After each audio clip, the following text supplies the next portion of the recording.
गया है और इसी जिज्ञासा के बूते पर आज मानव संपूर्ण पृथ्वी पर अपना वर्चस्व जमाए हुए हैं। वहीं दुनिया की ताकतवर से ताकतवर प्रजातियां भी मानव जाति के दिमाग की क्षमता के आगे कमजोर पड़ जाती है। मनुष्य की ये जिज्ञासा केवल पृथ्वी तक ही सीमित नहीं रही, बल्कि ये जिज्ञासा करोड़ों मील दूर तारों, चांद और सूरज तक भी पहुंच चुकी है। मनुष्यों को शुरुआत से ही रात में दिखाई देने वाले इन चमकीले तारों और दिन में पूरी पृथ्वी पर उजाला फैलाने वाले सूर्य के बारे में जानने की बेहद जिज्ञासा रही है। इसलिए मानव ने इनके बारे में जानने के लिए अनगिनत प्रयास भी किए हैं। ग्रहों, उपग्रहों, गैलेक्सी, इन सब विषयों के बारे में आज हम काफी जानकारी रखते हैं, लेकिन ये स्थिति हमेशा से इस प्रकार से नहीं थी।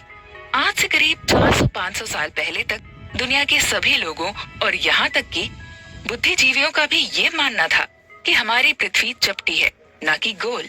दुनिया के लगभग सभी बड़े धर्म उस समय ये मानते थे कि हमारी पृथ्वी चपटी है। फिर धीरे धीरे इस धारणा का खंडन किया जाने लगा।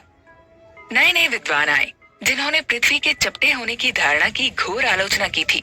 इसके लिए उन्हें अपनी जान से भी हाथ धोना पड़ा। तात्कालिक धर्म संगठन जो इस बात को लेकर अडिग थे कि पृथ्वी चपटी ही है, उन्हें ये बात बिल्कुल रास नहीं आई जब उस समय के बुद्धिजीवियों ने ये कहा कि पृथ्वी गोल है और सूरज पृथ्वी का नहीं बल्कि पृथ्वी सूरज के चारों ओर चक्कर लगाती है।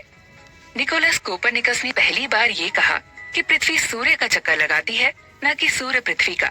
इसके अलावा भी कई ऐसे लोग थे जिन्होंने उस वक्त की विचारधारा के खिलाफ बोलने का साहस किया, लेकिन सामाजिक दबाव के चलते वो लोग अपने विचारों को बाकी लोगों के सामने नहीं रख पाए। यदि ऐसा नहीं होता तो ये संभव था कि आज हमें ब्रह्मांड के बारे में काफी जानकारी होती। यूरोप और एशिया में विशेष तौर पर खगोल शास्त्रियों की ग्रहों, उपग्रहों और ब्रह्मांड के निर्माण को लेकर खासी रुचि थी। एशिया में भारत के आर्यभट्ट इस सूची में सबसे ऊपर आते थे। आर्यभट्ट ने ग्रहों और उपग्रहों के बारे में उस वक्त लोगों को बहुत सी गहरी जानकारियां उपलब्ध कराईं, जो आज आधुनिक उपकरणों को इस्तेमाल करने के बाद पता लगाई जा रही है। इसके बाद धीरे धीरे और भी कई वैज्ञानिक आए जिन्होंने इस क्षेत्र में अपना योगदान देना शुरू किया।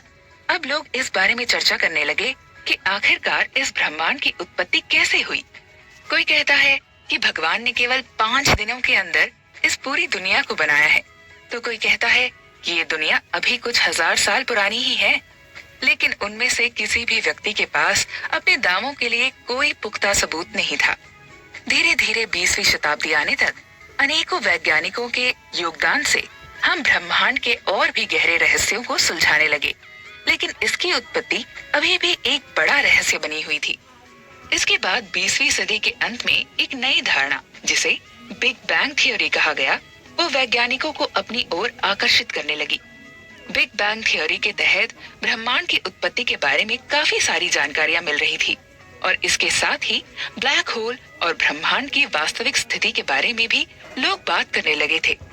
जब दुनिया को ये समझ नहीं आ रहा था कि वो कैसे इस रहस्य को सुलझाए, तब एक व्यक्ति जो व्हील चेयर पर था, जो बोल नहीं सकता था, जो अपने शरीर का कोई भी अंग अपने आप से हिला नहीं सकता था, उसने अपने सिद्धांतों से पूरी दुनिया को हिलाकर रख दिया। वो व्यक्ति था सदी के सबसे बड़े वैज्ञानिकों में से एक, स्टीफन हॉकिंग। स्टीफन हॉकिंग का जन्म साल 1942 में इंग्लैंड के ऑक्सफोर्ड शहर में हुआ था। मात्र 21 वर्ष की उम्र में साल 1963 में जब स्टीफन हॉकिंग अपनी पीएचडी की पढ़ाई शुरू करने वाले थे, तब उन्हें एक बेहद ही दुर्लभ बीमारी ने अपनी चपेट में ले लिया। इस बीमारी के चलते हॉकिंग धीरे धीरे लकवे का शिकार होते चले गए। इसके बाद कुछ ही सालों के भीतर वो कुछ भी बोलने के काबिल भी नहीं रहे, मगर इसके बाद भी उनकी शरीर की गति का बंद होना उनके विज्ञान के क्षेत्र में बढ़ते कदमों को बिल्कुल भी रोक नहीं सका। हॉकिंग अभी भी भौतिकी के क्षेत्र में लगातार नए नए कार्य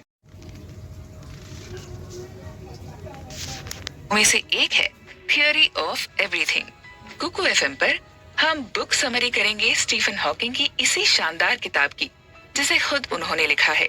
इस किताब की गहनता का आप इसी बात से अंदाजा लगा सकते हैं कि दुनिया के बड़े से बड़े भौतिकविद आज भी इस किताब को एक न एक बार अवश्य पढ़ते हैं। इस किताब को पढ़ने के बाद आपको न सिर्फ ब्रह्मांड की